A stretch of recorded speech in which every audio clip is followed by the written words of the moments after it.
Okay, Preeti, are you ready? Yes, ma'am. Okay. Vanessa? Yes, ma'am. Yes, we are Yes, ma'am. starting, sir. Yeah, ma'am. Yeah, I'm we can recording it, start. ma'am. Okay, yes. Okay, I'll start. Good morning, everyone. Myself, Assistant Professor Preeti Matharu. I hope and pray that you all are doing well in these times of pandemic. I would like to welcome you all to our webinar on Skills for Success, organized by the Department of Management Studies and the Placement Cell of Bansangha's SM Shetty College of Science, Commerce and Management Studies. I would like to welcome our resource person for the day, Ms. Shikha Singh, Principal of our college, Dr. Sridhara Shetty, Vice Principal and IQSC Coordinator, Dr. Liji Santosh, Vice Principal, Professor Sandesha Shetty, BMS Coordinator, Assistant Professor Nidhi Chandorkar, MCOM Coordinator and Placement Cell in Charge, Assistant Professor Virendra Singh, all the coordinators of the college, my colleagues, and my dear participants. I extend a very warm welcome to you all. Before we move ahead, keeping with the tradition of the college, I request you all to rise for the national anthem. Please stand up, everyone.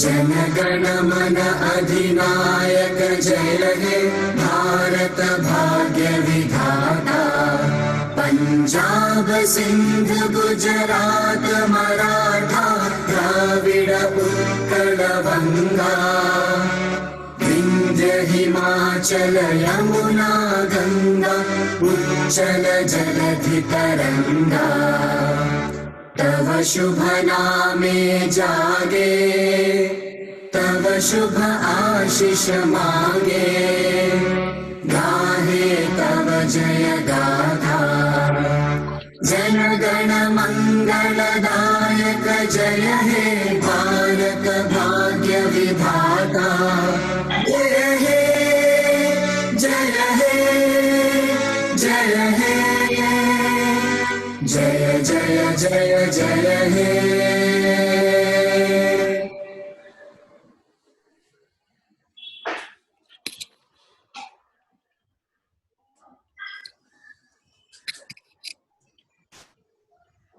Please seated, everyone. Thank you.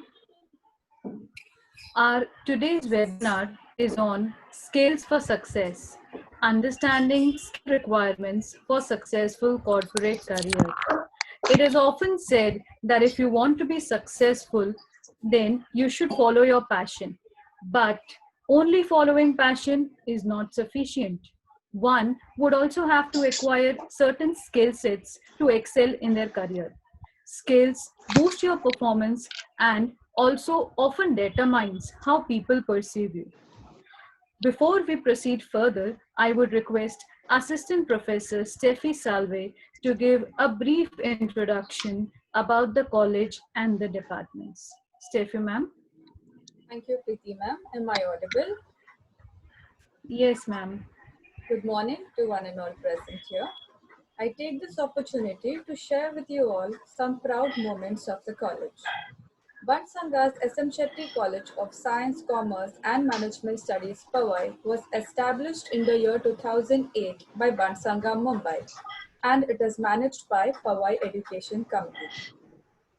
The college is permanently affiliated to the University of Mumbai, and we are an ISO 9001-2015 certified institution.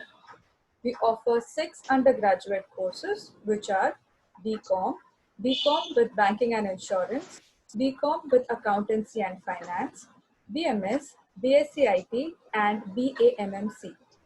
We also offer 2 postgraduate courses, which are MCom in Accountancy and MSc IT. The college has PhD Center in Commerce approved by University of Mumbai. We offer various need-based certificate and add-on courses. The college has won many awards and recognitions. To begin with, the college was accredited with A grade in the very first cycle of UGC NAC in the year 2016. We were awarded with IMC Ramkrishna Bajaj National Quality Certificate of Merit in 2019. We won Education Excellence Award in 2017, bestowed by Indus Foundation, Hyderabad, New Jersey, USA. We also won Healthy Workplace Award in 2017, presented by Arogya World Public Health Foundation of India. We received Appreciation Award from former Chief Minister of Maharashtra at Bansanga Kurla for bagging A grade in the first cycle of UGC NAC. We have several academic collaborations for skill development of faculty and students. For academic exchange program for research collaboration, we have collaborated with Loknitya Venkat Rao Hire College, Nasik, and Saraswat Vidyalayas Sri Dora Kakula College, Goa. We have excellent state-of-the-art infrastructure facilities.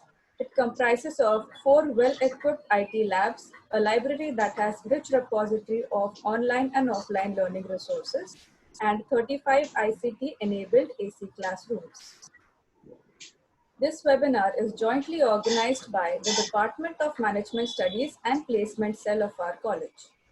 The objective of Management Studies Department is to inculcate an understanding for management practices and thoughts among the students by creating a conducive environment for teaching and learning, imparting adequate knowledge of the subject matter and beyond, developing overall personality and attitude of the students, and making them ready for corporates or starting their own ventures.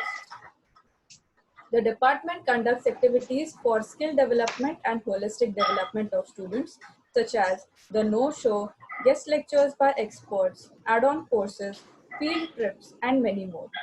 We have our annual departmental magazine called The Magnates to showcase achievements and talents of the students and faculty. The aim of Placement Cell is to provide employment opportunities and professional training to the students. Every year, this cell organizes workshops on career guidance and interview skills to prepare students for final placements. The Placement Cell every year places around 200 students on different job profiles. In the past, our students have been appointed by corporates like ICICI Bank, Kotak Bank, Motilal Oswal Group, and many more. The college is socially and virtually present on platforms like YouTube, Instagram, Facebook, and Twitter. Once again, I proudly welcome you to this webinar conducted by our college. Thank you very much. Thank you, Steffi ma'am, for giving beautiful insights about our college. Now, I would request our principal, Sir, Dr. Sridhara Shetty, to address the audience. Sir. Good morning to one and all. Today's resource person and our esteemed guest, Ms. Shikha Singh, Vice Principals, the Coordinator of the BMS Department, Assistant Professor Nidhi Chandrorkar, MCOM Coordinator and Placement Head, Mr. Assistant Professor, Mr. Virendra Singh, all teachers, technical team, and dear students.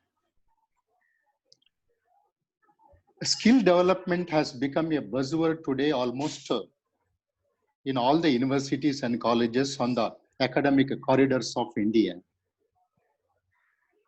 It is because of its importance. If you glance over the university system of education in India, education of university system today is examination oriented. It is time bound. It is syllabus bound and highly theory loaded one. So at the end of 3 years, we produce many distinctions many first classes, and our results would be more than 90, 95%, almost touching 100%.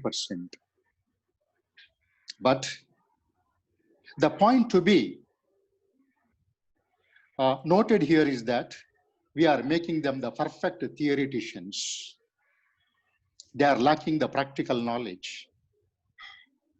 According to the McKinsey survey, I think 15% of the general graduates are employable. Around 25% of the accounting graduates are employable in India. So we are not making our graduates industry ready. This is the present scenario. Therefore, now the dictum is skilling, unskilling, and reskilling. I remember in 1978 when Alvin Toffler wrote a book, The Future Shock, and he has given a beautiful statement there. And he said, the illiterate is one who cannot learn, unlearn, and relearn. And after nearly 4 decades, the dictum has changed now, and it is skilling, unskilling, and reskilling. Therefore, the concept today we have taken up for a webinar is quite topical, quite relevant, quite appropriate. But in the present university system of education, it is very difficult to inculcate the skill component because we have to prepare our students for the semester within 90 days. We start the classes in the month of June or July for first year. By October, we should make them prepared for appearing for the first semester, third semester, fifth semester examinations. But some colleges have taken the initiative to create a space within itself to inculcate the skill component. Even SM Shetty College, Powai, has tried its level best to collaborate with some of the premier institutions of India like Tata Institute of Social Sciences, Indian Institute of Technology, Bombay, etc., to impart component to our students. So along with that, we have started many certificate courses, which is highly skill oriented. For example, our students secure marks in accountancy, maybe 90, 95, but they are not able to read the profit and loss account and the balance sheet, and they cannot draw a conclusion on that. But they might have scored 95 or sometimes even 100. They might have scored 100 in income tax, but they cannot file income tax returns. So as far as the skill component is concerned, we are lacking, but it is absolutely important in the present scenario. Therefore, in a very broader way, we need to inculcate the conceptual skills, the technical skills, and the interpersonal relation skill or the human skills. So conceptual skills is nothing but how to face the eventuality, how to face the present scenario. For example, COVID-19, how I can see, how can I view, what strategies I can develop, kind of conceptual skill. The technical skill in commerce, it may be different. In economics, it may be different. In IT, it is different. And at the end, even interpersonal skills also important. Human relation skills also important. For example, we are now in Bombay. And if you work in a team, and my team consists of the members from North India, the eastern side or the western part of India, and the members from the southern side, how the multiculturalism can be dealt with properly. So human relation skills also important. Sometimes it is more important because long run, we are recognized and appreciated in the institution, not only because of our intelligence, but because of our attitude and behavior. Therefore, I really appreciate the BMS department for organizing this webinar, and also the placement cell, Mr. Nidhi Chandrorkar and Mr. Virendra Singh. And I extend a cordial welcome to our resource person today, Mr. Shikha Singh. Cordial welcome to you, ma'am. And I welcome all the principals, the heads, the teachers, the technical head, and my students. And it would be a quite enriching session. So thank you very much. Thank you, sir, for your wise words and putting light on the reality which is there right now, regarding the current situation. I would now request Assistant Professor C.A. Zainab Rangwala to introduce our resource person of the day. Zainab, ma'am. Yeah, am I audible? Yes, ma'am. Yeah. Our resource person for today is Madam Shikha Singh. She has completed her PGDM in HR from Amity Business School, Noida. She has over 18 years of corporate experience in HR. She has headed the Employment Development, Compensation, Benefit and Performance Management Division at ICICI Security Limited for 11 years. She also joined as head of HR for Centrum Wealth Management Limited and was a part of the senior group HR team. Recently, she got keenly interested in Ayurveda, organic farming, and Gaushala, which led her to leave her full-time job in HR in Mumbai and shift her base to Lucknow in early 2019. Currently, she is an agripreneur now and also provides consultancy as an HR expert. Shikha ma'am, we are glad to have you with us today. We are keenly looking forward for an informative session ahead. Once again, I welcome you, madam, to this session on skill development. Thank you. Thank you, sir. Thank you, Zainab, ma'am. I would now request our resource person of the day, Ms. Shikha Singh, to start with the technical session. Over to you, Shikha ma'am. Thank you so much. Am I clearly audible to everyone? Yes, ma'am. Yes, you are audible, ma'am. Thanks a lot for the warm welcome, and it's quite a pleasure being here. Professor Nidhi and I are friends, and we have been talking about it for some days now. And this subject that we picked up, we thought about it, that what should we call it and what should we talk about.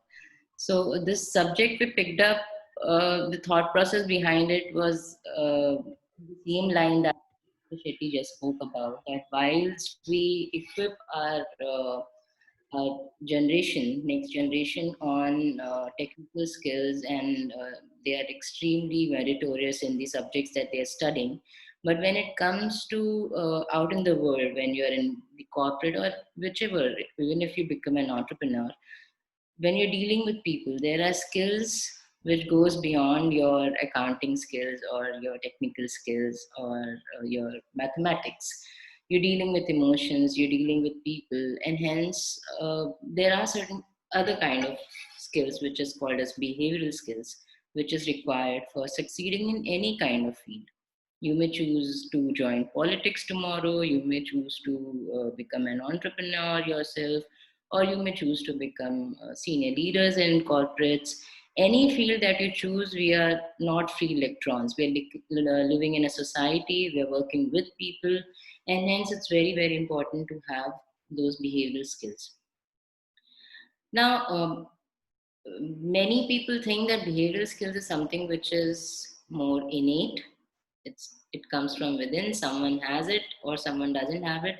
It's not exactly like that. Anything is a practice. Any skill is a practice. The more you think about it, the more you plan it, the more consciously, mindfully you practice it, you develop those skills. So whether it be technical skills or behavioral skills, it's the same thing. So hence we consciously, very, very consciously chose this subject, skills for success, and we didn't tag it as soft skills, because there's nothing called as soft skills. These are all business skills, whether it be technical skills or behavioral skills, these are all business skills. And this grouping is because technical is more specific. It's more specific to the kind of job you're doing, and hence the kind of techniques you should be knowing. Behavioral skills is actually all encompassing. You could be any kind, in any kind of role. You would need those behavioral skills for you to be able to succeed not only in terms of the career hierarchy that you reach. It's not about always becoming CEOs or reaching the top. Success is also about how people perceive it, how you perceive yourself in your own eyes. So, and it's also about the happiness your work. It's such an important part of your life, and you cannot cut your life into personal and work life. It's your life, and it's such an important part of your life. If you do it well, of course there's a different level of happiness that it brings to you. So hence we have grouped it together and called it skills for success. I would like to now share a presentation while I keep talking about it, so that you're also able to hence capture the words. It's very important that it gets ingrained, so that whenever you think about the session or whenever you're joining a workforce, these things should come to your mind and you're consciously working towards it. Allow me a moment, I'll just put up the slides. Can you all see the presentation? Yes, ma'am. Yeah. Ma'am, I just wanted to make an announcement. The students, if you have any question, please put it in the Q&A section. All the questions will be taken at the end after ma'am's session. Thank you, ma'am. You can continue. All right. So, what is skill? So, skill is our ability to do certain tasks. It's our ability to perform a task, and hence a certain kind of aptitude is required, a certain kind of knowledge is required, a certain kind of practice is required to make it happen. And then there is another word that we keep using interchangeably, which is competence, skill and competence. But actually, competence is a degree of deftness in a skill. So, therefore, you would have heard of a phrase or a model called as people competency maturity model. Now, in every organization, whenever there is an employee development initiative taken, and by and large, all the organizations are becoming conscious of it, and they are very, very consciously making an effort in developing competencies. So there's a model which is created. There are certain kind of competencies that are required when a person joins in at the junior level, and a different level of seniority in the organization, different kind of competencies and level of competencies are required. So there could be a skill set, say for example, strategic orientation. While it's required at all levels, the competence level at different seniority would be different. So somebody who is joining a new at say entry level job would require to strategically look at their job, connect the dots. How does it fit in the overall organization? How does it feed into another job? There's a work that you're doing, and then that work becomes the food for another job that somebody else is doing. So hence ability to connect the dots and be able to hence perform your task very, very well. That could be the strategic orientation or strategic ability required at that level. Whereas at senior level or maybe at CEO level, the strategic ability required is maybe through their experience, through mapping the market, through looking at the micro and macro economics of country, of world, they are hence able to provide thought leadership. So from connecting the dots to changing the thoughts, it's a wide arena of the same competency or the same skill of strategic ability. So this competence level, hence the degree of competence level vary to that an extent. All right. So once we clear of what skill and competency is, and these words are, whenever we're choosing a word, it has such an impact, and hence it's important that we choose the word very, very well. And we understand the meaning behind it, we understand the scope it covers, So skill is your ability to perform a task. Competence is the degree of deftness required in that skill for a different level of work that you do. All right. We move on to this CAP model. It's a skill model.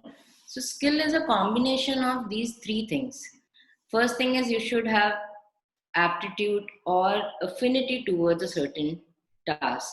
For example, there would be many of you who would have chosen a stream, finance stream. There would be many of you who would chosen marketing. Many of you would have chosen HR. So there is a different affinity that each one of us have. It's more of an innate nature or innate pull towards a certain kind of things that you want to study or you want to work in, and hence that's the aptitude bit.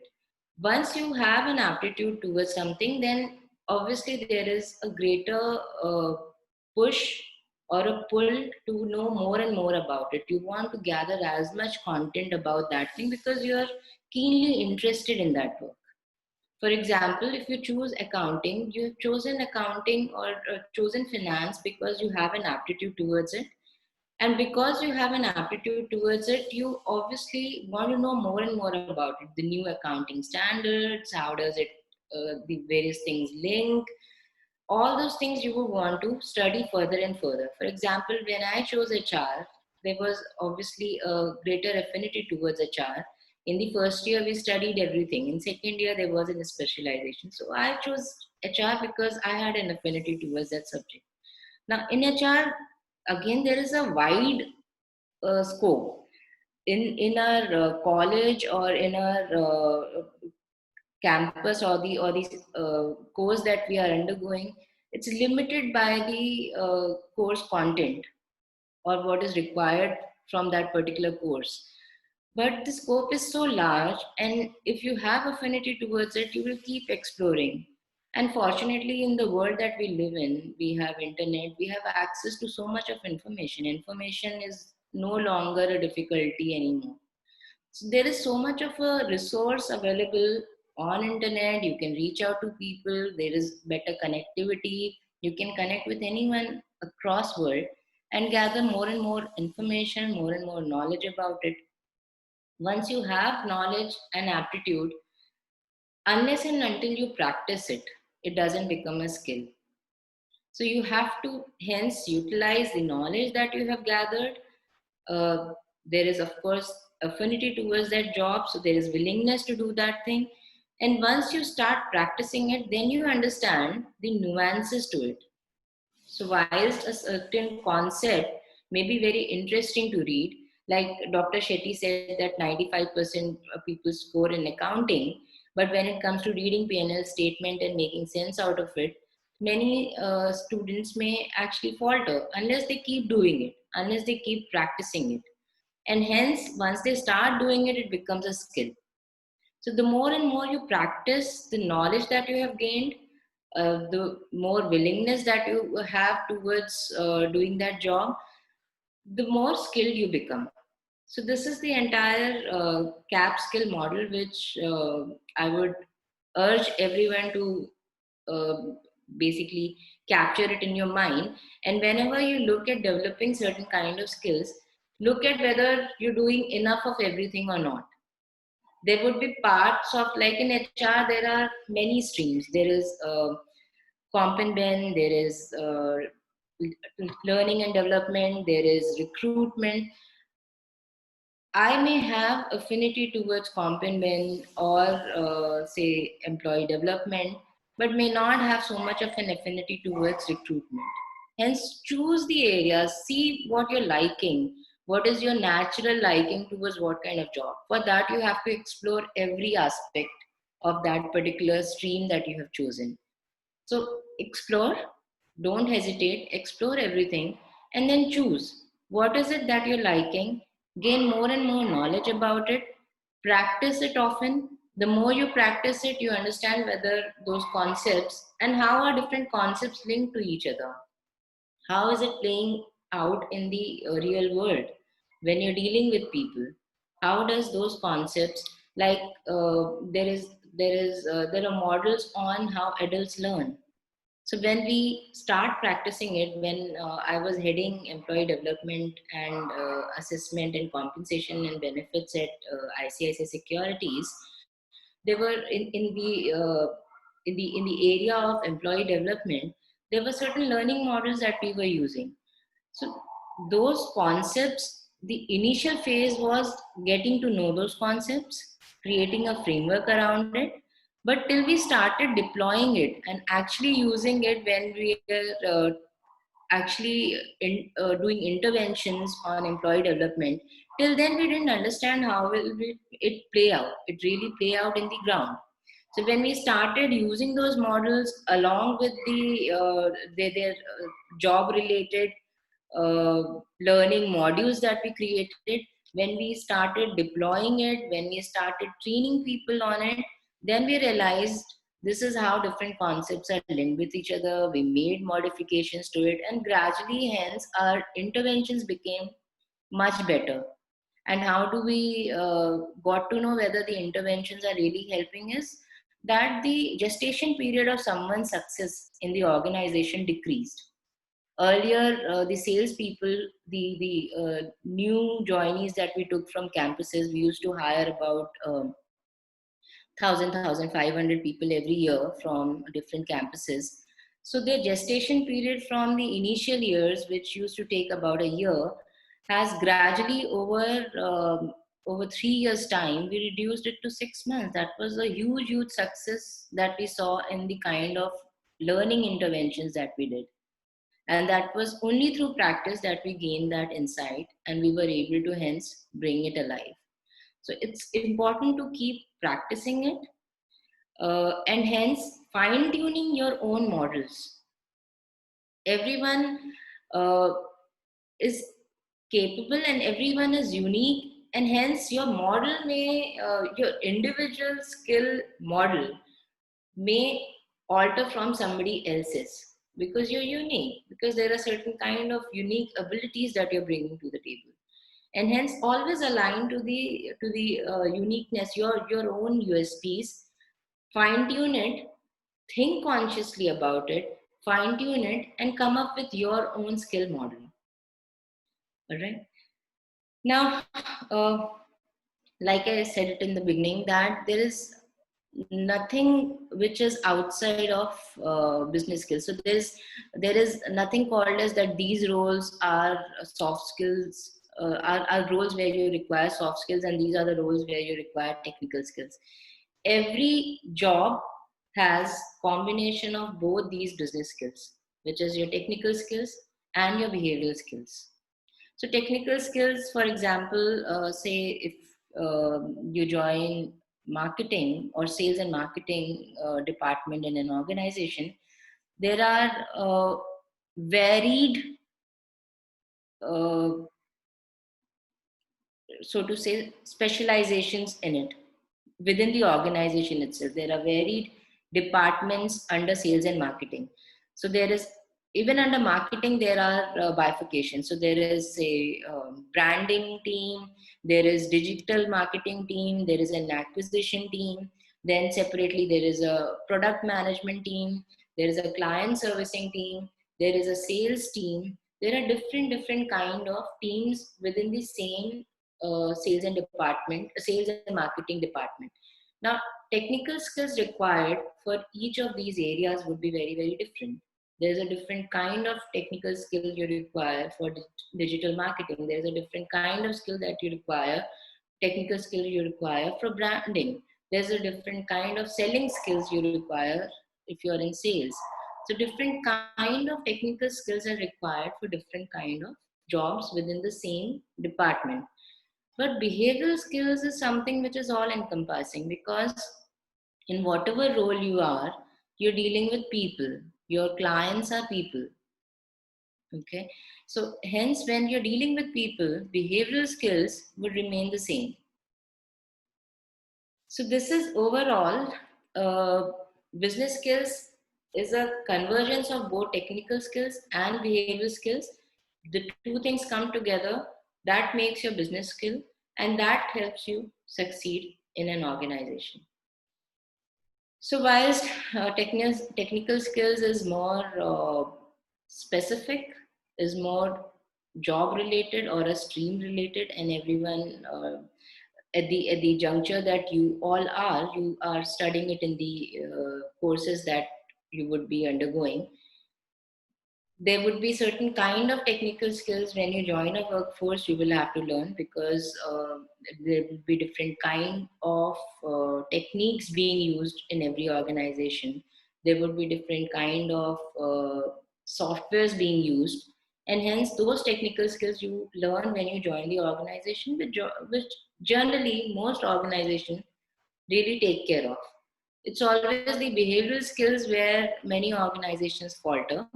Organizations who do it very well are actually able to see and create the high performing culture and see many people in their organization succeed. Hence, it's always said that success is also contextual. A very, very intelligent, very, very promising person in one organization, and this has happened to many senior people as well, if you look around, they would have been perfect CEOs in one organization. When they join another organization as a CEO, they falter because context has changed. And hence, success is also very, very contextual. It's combination of everything put together. It's combination of people that you work with. And hence, understanding those nuances, working on it, is what will make you successful. So, having drawn a picture around business skills, technical skills, behavioral skills, my rest of the session I'll focus on the behavioral skills that I, through my own experience of 18, 19 years in corporates, I have gathered from my own experience and not only my personal experience, because I was keenly involved in employee development, and I did it for a large part of my career in corporate. This is something that I have learned across groups, across people, and across various jobs. So right from a very, very junior level, entry level jobs to very, very senior level jobs. These are the 7 skills that I personally thought are the skills that any individual require to develop. And these are the skills, every skill you can definitely develop. It's about your conscious efforts towards making it happen. So these are the 7 skills that I think if one develops along with technical skills will be able to succeed in any kind of a job. So I move on to the section of behavioral skills, and I'll take each one of these skills one by one. And through my own example, I'll paint the picture, and I hope that you all get the gist of it. And later, maybe we can even share this presentation as a ready reckoner for each one of you. So moving on to behavioral skills. Okay, before I start this, I'll just quote one thing. So one person went for an interview, and the interviewer asked this person that, okay, tell us about. So interview was going on, and this person then said, the interviewer said that we want somebody who is really responsible. Can you quote an example of your responsibility, of the way you would have taken responsibility in your previous organization? And the interviewee answered that, sir, in my current job itself, whenever something goes wrong, my boss always tells me that you are responsible. So that's not the kind of responsibility I'm talking about. So the first thing that, the first skill, behavioral skill that I would talk about is taking responsibility. Now, taking responsibility, what I mean here is that when you join a job, when you join a particular company in a particular job, there is your KRA, which is defined. So KRA is key result area. So you're playing a certain part in the overall organization. You're one of the spoke. Now, there are people who limit their job or responsibility to only to their KRAs. They must be very efficient. I'm not talking about non-performers here. I'm talking about people who are performing well, who are good at their job, but they limit their job to the KRAs that they have been assigned. Whereas when you're in a job and it's an organization, what does organization mean? It means that various kind of units, subunits are coming together and creating an organization. Every part of an organization, every stream, every department, sub-department in an organization is created for that one entity. Nothing, no department or no individual is a free electron. They're all working towards one objective. And hence your role, your particular role, the job that you would have joined, it's important in the overall scheme of things. And hence your responsibility doesn't end with you completing your job. You have to ensure that end-to-end work is done. So the kind of input that is coming to you on which you are going to work on, it's important that you ensure all the right input comes to you. For that, you will have to obviously understand what is the backtrack. Where is it emanating from? What information, what kind of inputs are coming to you and are supposed to come to you for you to be able to do your job very, very well. And for you to be able to give the perfect, the right output to the next team who are further going to work on it. So it's important for you to understand the entire cycle, take responsibility of the entire cycle. You may not have accountability, please understand. There's a difference between accountability and responsibility. You may not be accountable for someone else's job, but you have to take responsibility for the entire chain for that work to happen well. So if you limit your responsibility, your accountability is towards your job, for sure. You're not taking accountability for someone else's job. But if you limit your responsibility also to your job alone, you may do a very good job. But in the overall scheme of things, one job done well may not result into the perfect output. The entire chain has to work very, very well. Hence, understanding the entire chain, ensuring that all the right inputs, right information is coming to you for you to be able to do your job very, very well. Working on your bit extremely deftly with all your enthusiasm, with all your knowledge put into it, with all your skills put deftly into it, then creating that output for the next team to work on it. And ensuring, so be in touch. See whether the final output is in line with what you all have envisaged together. So taking responsibility for the entire end-to-end work. Now, many a times what happens is, and it's true in the organization, I have experienced it myself, when you become a responsible employee, of course, a lot of work will come your way. People would want to, naturally will move towards you, would want to you to work on their projects, work along with you, and hence sometimes the work pressure may get overwhelming. Hence, at the same time, understand you're not alone in the journey.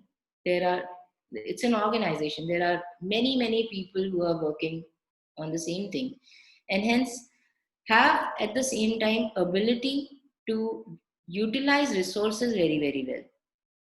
Ask for resources, utilize the expertise of other people in the team, and work along with them to make it happen. Because you also have a responsibility towards yourself. You have to ensure that fatigue doesn't creep in sooner. So whilst you take responsibility, and naturally work will come to you because you're doing it very, very well, you're doing it very, very responsibly. Any boss or anyone else in the organization who may not be your immediate manager would want to work with you. Everyone wants to succeed. So they would want to work with somebody who is making it happen along with them. So whilst the work comes your way, learn how to utilize your resources very, very well so that fatigue doesn't creep in. You want to work long. You want to have a longish career. And also, when there are resources available, there's a certain smartness in making every resource contribute. So work towards working along with others, take responsibility. Second, very, very important behavioral skill is willingness to explore and challenge oneself. Now, whilst this seem very exciting, it can be risky too, because there is always a fear of failure in trying something new. You don't know how will it pan out. So, and that's real. That fear of failure is real. Let's not assume that it will not happen to us. It happens to each one of us. But understanding that failure is not final, rather looking at it from more experiential step than success or failure. That's one thing. Second thing is become extremely good in first in the job that you're doing. If you become extremely good, extremely efficient, extremely competent in your current job, then your ability to take up something more, to explore newer arenas, become much more possible from the organization perspective, because the org will be willing to give you those new opportunities because they have seen your track record in the organization. They have seen your success history in the same organization. So they'll be willing to give you those opportunities. And hence that fear of failure takes a knock because you've already proved yourself. At worst, you'll go back to something which you were doing very, very well. Or it could be an extension of the job that you're already doing. For example, when I joined ICICI Securities, I joined as a Comp and Ben head. My work was related to compensation and benefits. Gradually, I proved myself in that job. I did it really, really well. The organization grew from 500 employees to 5,000 employees uh, in a span of 6-7 years. Uh, I did 11 years with ICICI Securities. In almost 5-6 years, we moved from 500 employee company to 5,000 employee company. There were different businesses that got added to ICICI Securities. Wealth management business of ICICI Bank moved to ICICI Securities. Investment banking, which was a separate company altogether, got merged with ICICI Securities. So we had retail broking, we had investment banking, we had wealth management. We also started with a distribution business while I was there.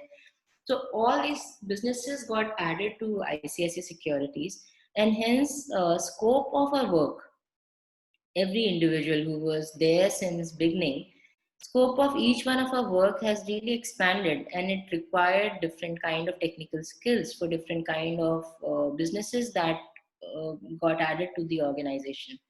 We were initially only retail broking. The kind of skills, for example, in my role itself, if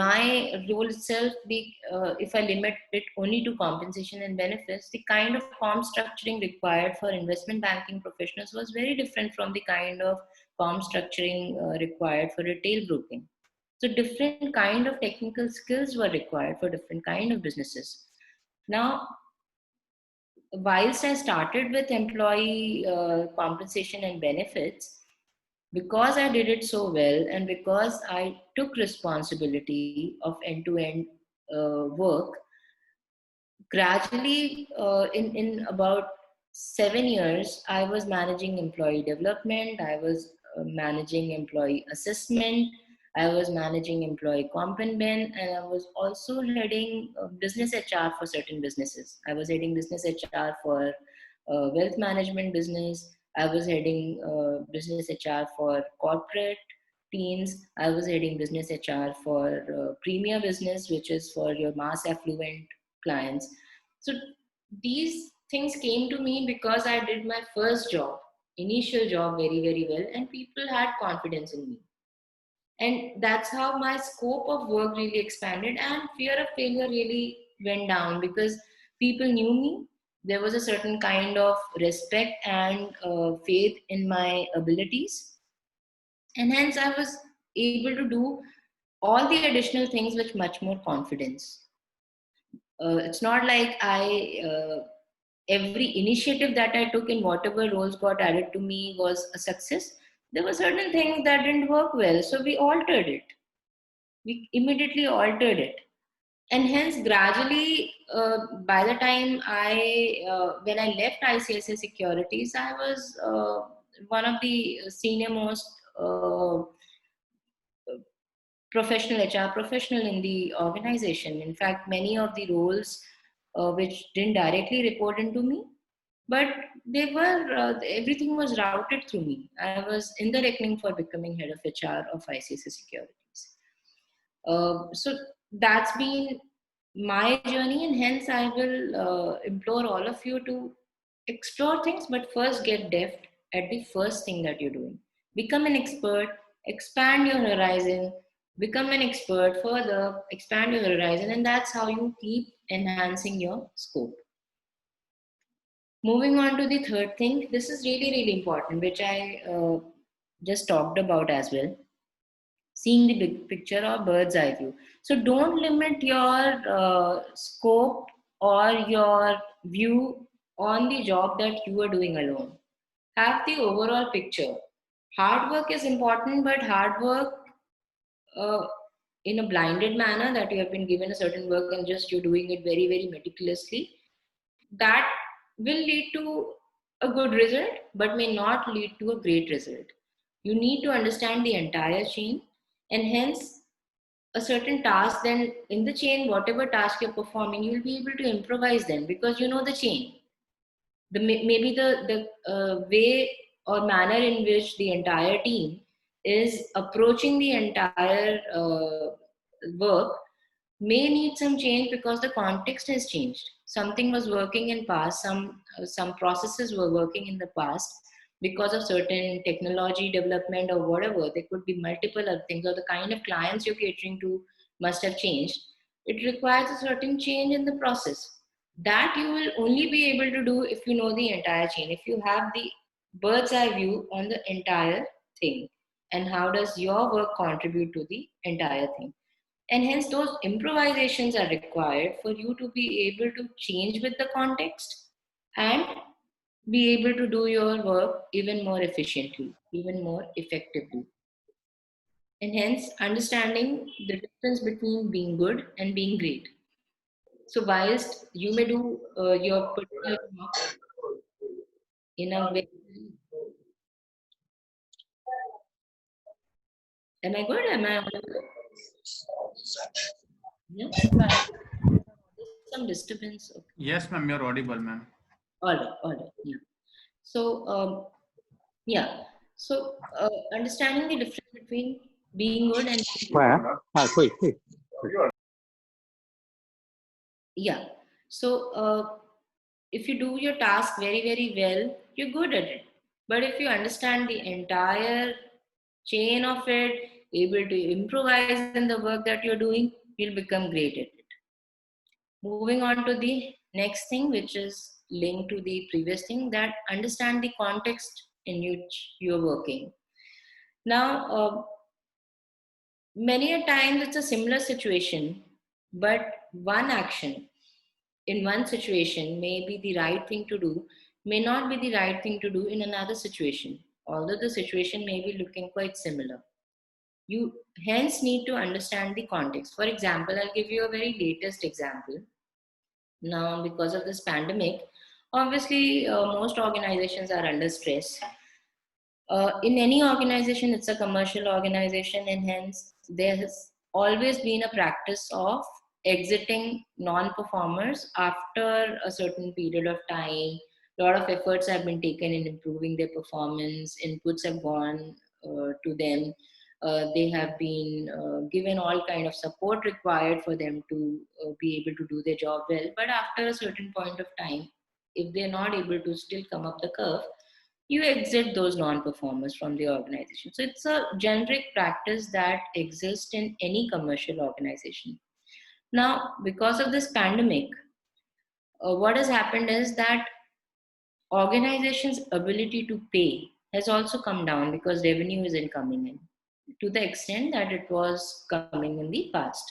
So it has hit every organization, and hence people are, especially the organizations which do not have deep pockets, are struggling. Now, in this scenario, also there are certain performance exits which are happening. The difference in how you dealt with those performance exits when the time was good and now is very, very different, because even for decent performers, since last year March, things have been extremely difficult. They are not able to perform at the same level that they were earlier because of the pandemic, because they are not able to access clients that well, because uh, maybe the clients are not so tech savvy for them to come on to video conferencing and have a chat. And hence the ability to generate revenue, I'm talking of sales teams, ability to generate revenue has come down even for a decent performer. So in that situation, when you're doing performance exits, the kind of conversations we are having and the kind of sensitivity towards the situation as well has undergone a change. And hence, uh, whilst in the previous setups, whenever there used to be a performance exit, it was more, uh, I wouldn't say totally clinical, but it was clinical because there was a past history of their performance, a past record of all inputs and efforts being taken. Basis that, and basis their whatever their notice period is as per their contract, they were given a certain notice and exited from the system. Now, during this time, the same set of non-performers, and I'm really talking people who, again, history is being looked at. It's not like randomly you're choosing people to exit, but even history of not being able to come up the curve, yet because there's a pandemic, there's a certain sensitivity, and hence there is a certain kind of uh, compensation that you're providing to such employees. The good organizations are providing compensation because we don't really know whether they'll be able to get another job so soon. So you being sensitive to the situation that exists in the environment right now, being sensitive to the fact that they have a family to feed, and hence a certain additional compensation which may not be limited to their notice period alone. So if say someone has a notice period of 1 month, you may actually end up giving that person 2 months salary to ensure that the person is also able to fend for themselves and have a longer rope to get another job. So understand the context in which you're working and act accordingly. It's very, very important to understand the context of your work environment, and it keeps changing. The same organization, the context will keep changing because your client may keep changing, your product may keep changing, your processes may keep changing. Understand the context in which you're working. Your positioning in the market will keep changing. You may be a startup today, but you may actually become a force to reckon with few years down. So hence the kind of interventions you would do then would be very, very different from what you do now, or the way you deal with your people would be very, very different then than what you do now. So understand the context in which you are operating and accordingly plan your work. Moving on to the next thing, Dr. Shetty also spoke about it in his address, that interpersonal skills are extremely important. Ability to work with people is not only about interpersonal skills, it's also about uh, navigating your work through people. It's also about having the flexibility to understand what the other person is saying and ability to change your particular pitch or a plan accordingly. And hence it's important to I don't know how many of you would have read this book, Emotional Intelligence. It's an important insight, and everyone of you should be reading it. In whatever kind of job you are, where you are going to deal with people, and hence it's very important to have that emotional intelligence. Emotional intelligence is also about understanding yourself, your own emotions, and hence intelligently using your own emotions to manage emotions of others. You finally dealing with people, not with robots. So when you're dealing with people, there is emotions all over. There will be vested interest. They may be right from their perspective, and hence you have to hence gather that information, gather that input, understand the body language, understand the emotions, whether you are a salesperson, whether you are a product person, whether you are in whatever kind of role you are an HR person, you're a finance professional, understand the client that you're dealing with. In HR and finance, we have internal clients. We need to understand what are they saying, why are they saying what they're saying. Everyone is smart, everyone is deft in the work that they're doing. So, but they may be limited with the view of their work. And hence, you need to be able to gather all the right inputs, be able to see through it, come to a conclusion basis inputs gathered from various people, and come up with a solution. So your ability to understand emotions, your ability to navigate through it, your ability to it's very important to build connection. You cannot sit in a room and come up with plans and strategies. So unless and until that strategy is executed very well, that strategy is of no use. So for that to happen, you need to have connections with people on the ground who are going to make it happen. You have to work along with them.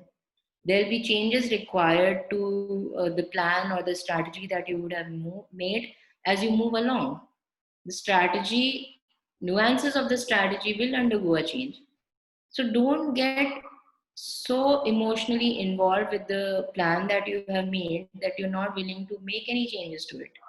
If required, uh, because of the change in context completely, there are examples where uh, in my previous organization where regulatory changes have happened overnight and we had to change the entire strategy second day. There were players in the market who didn't change their strategy basis the regulation change, and they really suffered, especially in mutual fund. So there was upfronting that was happening earlier, and now there is only trail because of that regulatory change made by the regulator AMFI. Many organizations had to change the way they were doing it. There were organizations who were kind of struggling, delaying the entire process. They really suffered during that time until and unless they then started bringing about the changes. But they caused some damage to the overall organization. So your ability to understand uh, people, work along with them, build connection, have connect everywhere with the people who are working along with you. Keep in touch, understand where are they in the journey, how everything may require a change. Do it deftly, do it quickly. If there is a certain change which is required, don't get emotionally attached to your own framework. Go beyond your framework and work along with people. Moving on to the next one, spotting areas of value addition. So this is extremely important. To give you an example, in an organization, so there are, I being in HR, I had to deal with the business people from across various teams. Now, the business leaders obviously had the insights on their particular business, which I as an HR person cannot have because I'm not obviously managing it day to day. I'm not into it day to day every moment. So they are leaders. They are experts in their own field.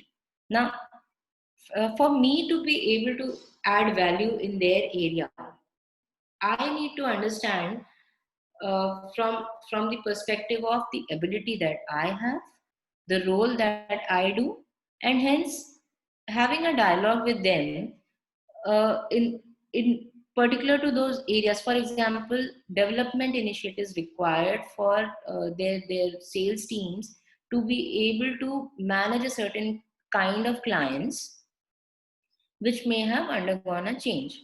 Now, this is the overall problem statement. The problem statement for, say, a business was that there's a new set of client that we're going to acquire because of these XYZ product, or the entire um, pitch, or the entire module that we have. And hence, if we have to acquire this kind of clients, certain kind of skill sets are required. You have to work with the existing teams. Existing team has a certain skill set because it was fine tuned to the way the earlier clients were operating. Those skills were to be altered.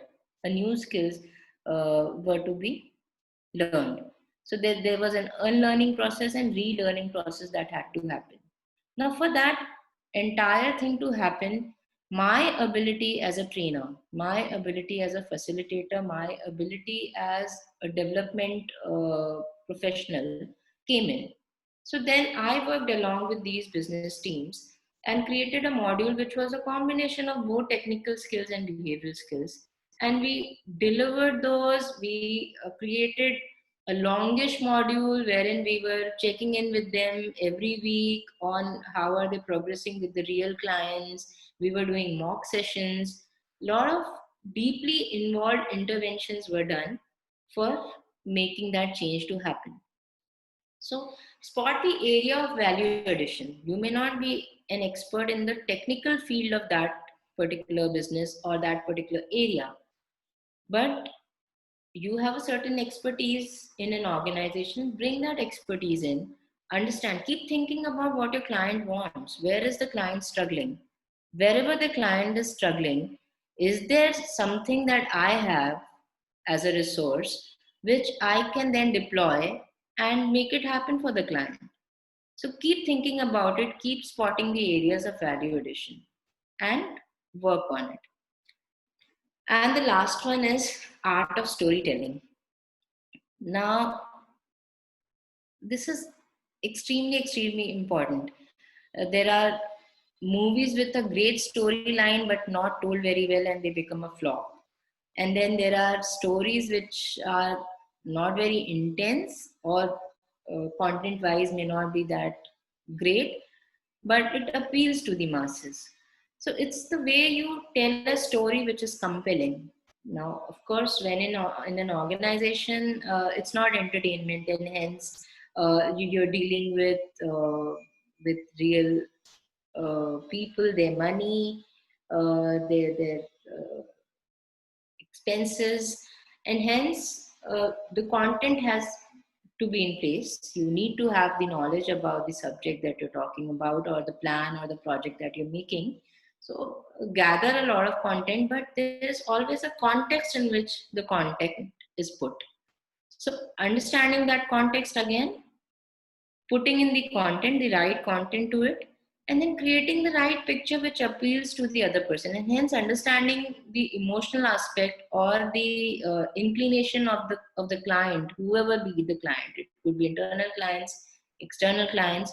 Understand the client that you are going to talk to. It could be the same project. So say for example, you have come up with a new client pitch for your external client, but you have to get that client pitch approved by your internal clients, your internal seniors.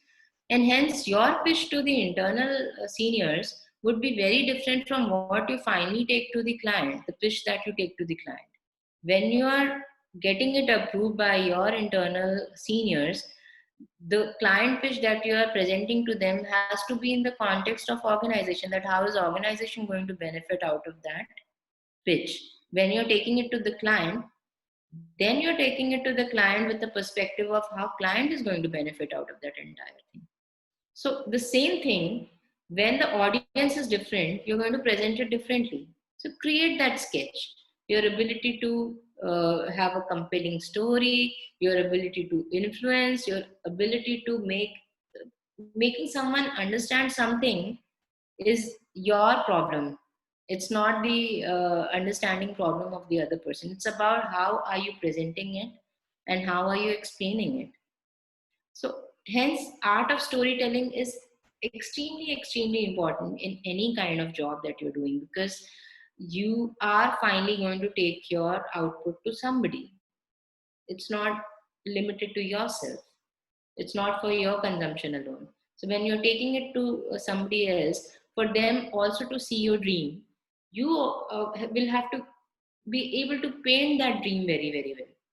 For someone else to see that alive, although it's not yet on ground, they should be able to see it alive. That this is how, when the entire thing comes alive, this is how it's going to look.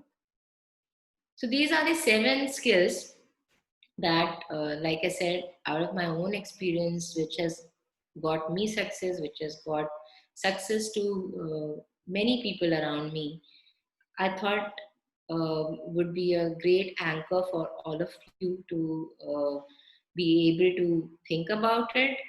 And it can start right now, because all these skills are required even in your current scenario. It's nothing which is only limited to corporates or only limited to when you join a workforce. And hence, start applying it.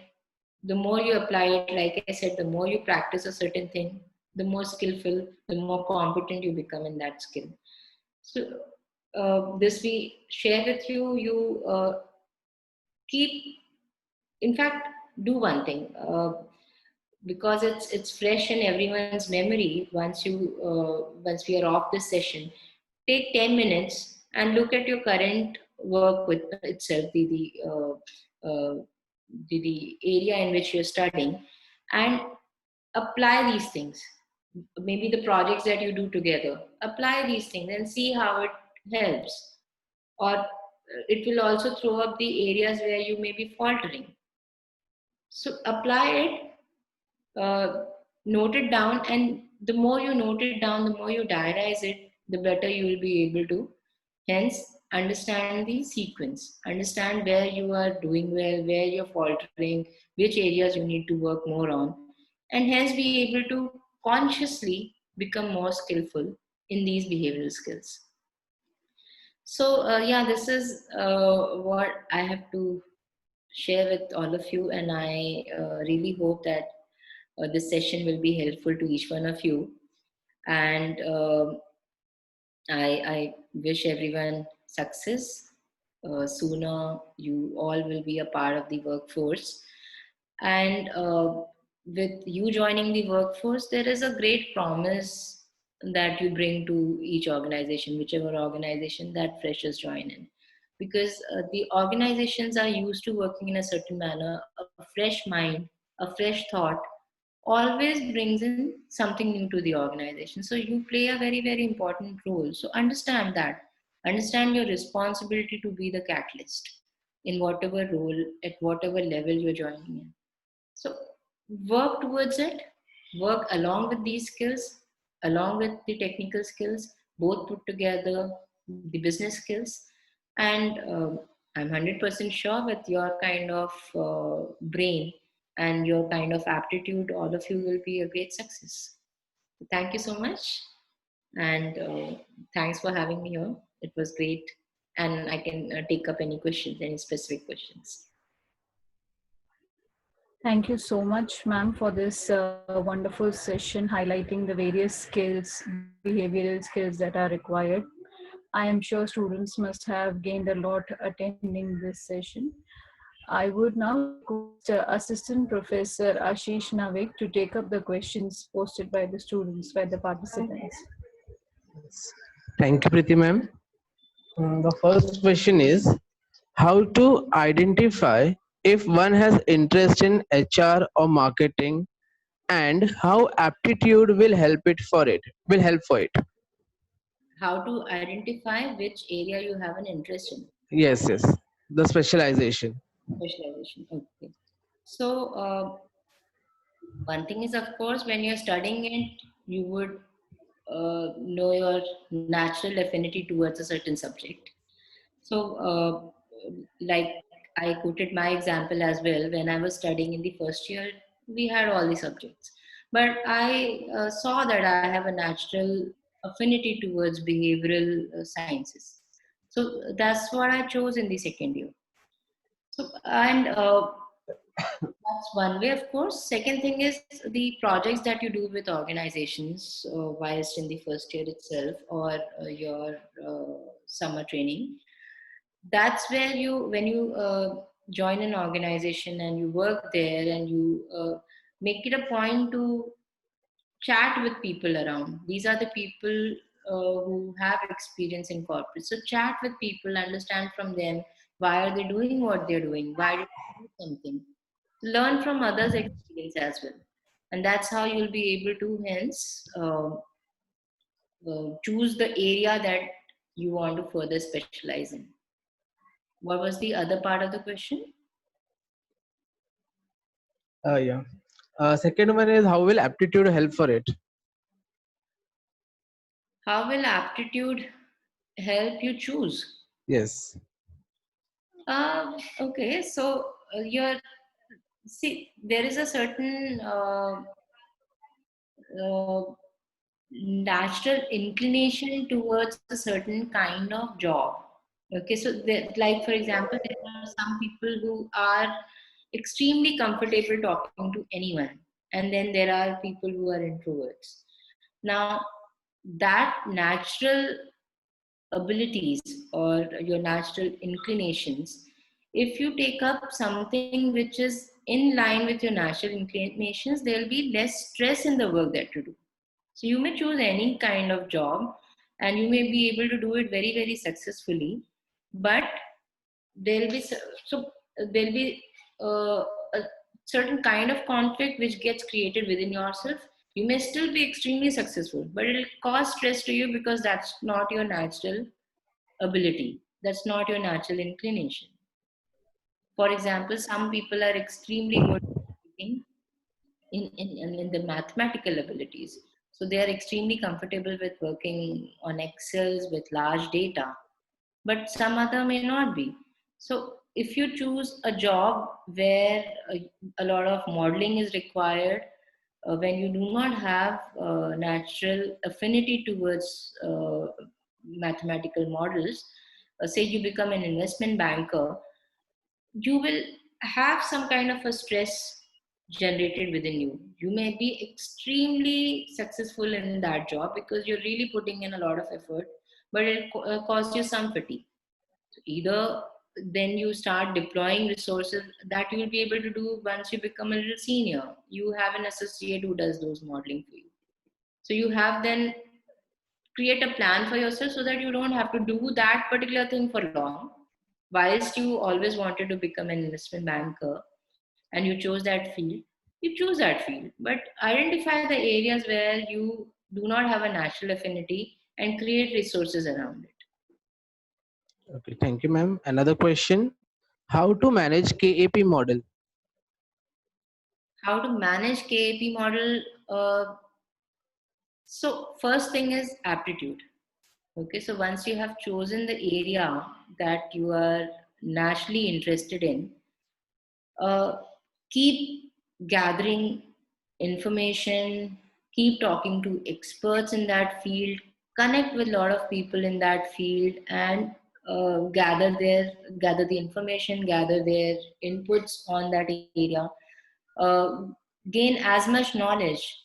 And when you're reading something, when you are taking inputs from people, start connecting things and come up with your own knowledge module.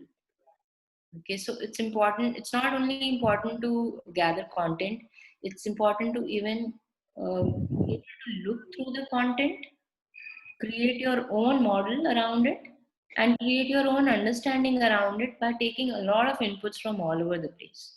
There will be different views existing on the same topic because not everything is black and white. And hence, it's the perspective with which every individual talks because of their own experiences. Hence, take inputs, uh, gather information, gather models, learn more and more about it, and then start practicing it. Start practicing it in every small thing that you do in that particular area. The more you practice it, the more you will be able to sieve through the information that you have. You'll be able to see what works, what doesn't work in certain context. And come up with your own model for that particular context. So keep working towards creating your own expertise, your own thought around it. I spoke about thought leadership. So create a thought leadership on everything, on every context that you are working on. Okay. Another question. Will the college assignments and project help us with experience in the organization while applying for job? Of course, any experience is not bad. Everything is an experience. So anything that you take up, any project that you take up, it obviously gives you a scope to apply your knowledge. In fact, it's possible that the project that you take up has nothing to do with the concepts that you would have studied in your course. But you will gradually, when you grow in that field over years, you will realize that you always come back to your textbooks. So take your textbooks very, very seriously. It may in the initial years seem that we are not using any of the concepts that we have learned. It's a different ball game together in corporates, but that's not the case. As you keep growing in the organization, you realize how important those concepts are, and you actually start, when you start creating strategy, when you reach a level when you are strategizing, you keep going back to your textbooks. And hence the even in the initial phases when you're doing projects as a summer trainee or a winter trainee or whatever projects you're taking organizations, first thing is it obviously gives you a peep into how organizations work.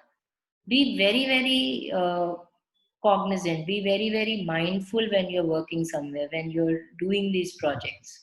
See, look around how people are connected, how their jobs are connected.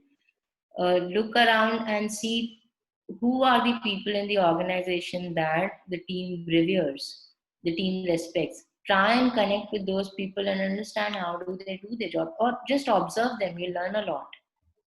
People who are respected in the organization, they obviously do certain things very, very well, and in most cases it's their ability to, one thing is because they know the content, they know how things happen, they know on ground realities, and hence they're able to quickly capture or understand where things are uh, going right and where things are going wrong. They don't need 5 days of review to understand that. They perhaps only need 10 minutes of conversation with those respective employees to understand where things are going wrong and where it's going right and what needs to change. So observe such kind of people. When you join a project, ask around, कौन कैसा है, who is doing what, who are the people who are extremely good at their work. Observe them. Try and be in their vicinity to see how they do their job. So when these observations, the way entire mechanics work, the dynamics work between people, all these experiences will go a long way in making the professional that you become eventually. Okay, thank you, ma'am. Another question. For introverts, it is very difficult to develop their behavioral skills or work in a group. So, how do they push their boundaries? Uh, it's actually a misnomer. Introverts do not have a problem with, I'm an introvert, but I never had a problem with working with people. I'm not so I can't sit and chat about anything and everything just like that. But when in a work group, because I bring a certain expertise, because I have a certain role to perform, and because it's about my work, it has always worked wonderfully.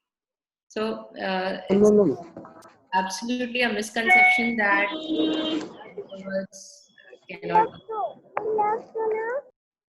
In fact, many a times introverts are able to work along with people much better because they are silently listening many a times. They're good listeners. They are understanding where the other person is coming from. Okay, so whilst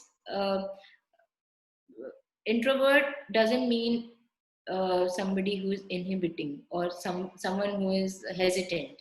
Introverts are not hesitant. They just can't talk about everything and anything and chat and yap, which is a different thing altogether. But they can be extremely, it's about your ability to bring value to the table. So, whilst you're listening to others, you're taking their point of view into account and then emphatically bring it to the table. So, you have to make sure that you are contributing to the overall success of the project. When your thought process moves to result orientation, all these things doesn't come in the way. You're not then dealing with people because you have to talk to them. There's no compulsion to talk to people. You're dealing with them because there is a result to be achieved. So have that result orientation in mind, have that final outcome focus in your mind, and you'll be able to then navigate through people. Then people are resources that you're working with, whether it be live resources or your software or anything. You're then dealing with resources.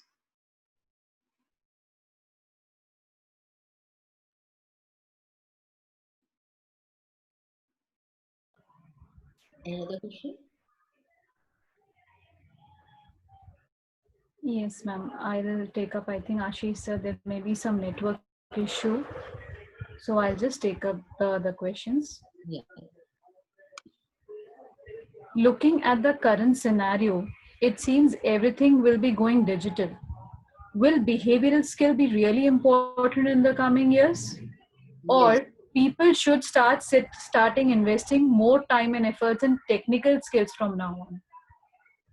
So there are certain skills which cannot be replaced by digitization. Like I said earlier as well, that finally you're dealing with people, not with robots. So whilst certain jobs may get digitized and hence you may not need a resource for that particular job. Yes, so there is the way resources are utilized in the organization may undergo a change, but whatever roles remain in the organization will require to deal with people, and hence these behavioral skills will always be required, will always be important. Right, ma'am. Another question in the line. At entry level, what you look for in a candidate? Which type of skills maybe the student wants to know? Yeah, uh, one very important thing is that obviously the students do not have the experience required for the job, and that's not what we are looking for when we hire freshers. What we look for is uh, whatever they have been doing, the courses that they have been doing, how much keenly have they done that? Okay, so which means how much knowledge have they gathered? So one thing is, of course, we check the knowledge in that particular area. It may not be relevant for the job that we are hiring them, but it's the orientation that we are looking at. Whether when they're doing something, are they doing it with full attention, with full involvement, or not? And that comes true through their knowledge that they have gained. Second thing is the kind of projects that they have done. How do they? So we generally we ask about the projects that they would have done. It tells us about how they have approached the entire project. How have they looked at the entire picture? How have they looked at what the organization was expecting out of them when they did that project? So again, the result orientation that we check. And third thing is, of course, their art of storytelling. Like I said, it's the manner in which they are presenting themselves. It's not only about looking good; it's always also about speaking well, speaking good. So, how are they presenting their ideas to the panelists? Whether they are comprehensible? Is it are they coherent in their speech? Are they able to connect different things well and be able to present very, very well? So that art of storytelling is again another thing. And then it's the so passion, not in terms of the physical the physical thing. It's a passion in terms of enthusiasm that they are showing. So so for example, certain organizations do get caught in this thing that it's a physical way of exhibiting passion. It's not a physical way of exhibiting passion. I may not appear physically very roaring, yeah, but I'm very passionate about the work that I'm doing. So when you talk to me about the current work that I'm doing, I'm an agripreneur. It's a nicer term for being a kisan. When you talk to me that about kisani, I'm absolutely passionate. It's the manner in which I talk about it. It's the glow on my face and my glint in my eyes that shows it. So yeah, that passion should come through. That you're wanting to explore the world. You're wanting to explore new things in life. You're wanting to explore a different way of working. It's not going to be campus any longer. You're going to work in an organization. It's a different ballroom altogether. It's not about uh, annual pass or failure. It's every day there'll be a different challenge, which is not, there's no textbook around it. The challenge will be so new, it will be so different. With every different client, it will be a different story. So hence your passion, your enthusiasm towards getting into it, towards doing it, which also shows in the way you would have done your projects, in the way you will talk about your projects, in the way you will talk about your journey of being a student. Yes, right, ma'am. Truly, skills are inevitable, whether it is our virtual world or the physical world. There are actually quite many questions, but because we have a time constraint, I am very sorry, but we won't be able to take more questions. But I'm sure students must have understood that how important these skills are, whichever job or not even job, even if you become an entrepreneur, you start your own business, the skills are inevitable, like, because as you said, we are not dealing with robots but with people. So skills are inevitable. We should develop the skills, and these will be developed only by practice. It is not that someone can teach you that. It is by practice, by your own understanding, that we all develop it. Thank you, ma'am. Now, I would like to call upon Assistant Professor Vijay Vishwakarma to give a formal vote of thanks. And I would also like to inform the participants that the feedback form will be, the link for the feedback form will be given in the chat box. Please fill in the feedback form, only then you will be provided with the e-certificate. Thank you. Vijay sir, over to you. Thank you, Preeti ma'am. Am I audible? Yes, sir. An empowered organization is one in which individuals have the knowledge, skills, desire, and opportunity to personally succeed in a way that leads to collective organizational success. A beautiful quote by Stephen Covey. Good afternoon, one and all. As all good things come to an end in life, so is the webinar. So, on behalf of Bansanga's SM Shetty College of Science, Commerce, and Management Studies, I, Vijay Vishwakarma, member of Placement Cell, take this opportunity to propose vote of thanks to those who have directly or indirectly contributed to this webinar on skills for success, organized by Department of Management Studies and the Placement Cell of our college. At first, I would like to express our profound gratitude towards our benevolent management for their constant support. At the outset, I thank our resource person for the day, Ms. Shika Singh, HR consultant and entrepreneur, who spared time from a busy schedule to share with us opinion and findings this present time. We are really enlightened with your knowledge and virtual presence, ma'am. I would like to express our deep gratitude to the Principal Dr. Sridhara Shetty for his guidance and moral support. Heartfelt thanks to our Vice Principals, Dr. Liji Santosh and Professor Sandesha Shetty for encouraging us always. I also extend thanks to all the teaching and non-teaching members for their participation and involvement. A special thanks to the faculty members of Department of Management Studies, members of Placement Cell, Technical Head, Assistant Professor Vinay Shapukar for their support and coordination.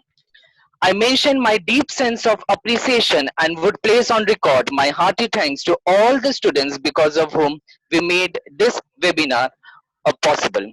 Dear students, never give up until you achieve your dreams and dream big and go for it as long as you can. So friends, run your destination with strong determination. With this warm words and kind message, we move to the end of the today's webinar. Thank you very much. Thank you, Vijay Over sir. to Yeah, thank you. Thank you, Vijay sir. Thank you so much, all the participants, all the attendees, all my colleagues and the technical heads. Thank you so much for making this webinar a grand success. I am sure students must have learned, must have, inculcated a lot during the entire session. Thank you, Shikha ma'am. Principal Sir Nidhi ma'am. Yeah. Yeah, Nidhi ma'am. yeah, I'm there. Preeti, can you just repeat? I have posted the feedback form link. So all the students should fill the, all the participants should fill the feedback form. Okay. Please repeat. Yeah, dear participants, dear students, please fill the feedback form. The feedback form link has been provided in the chat box by Nidhi ma'am. You can see the link in the chat box. It is in the chat box. A link is there, a Google form link for you to fill in your feedback. Please fill it. Thank you. There were so many questions actually we had to. So if you want, we can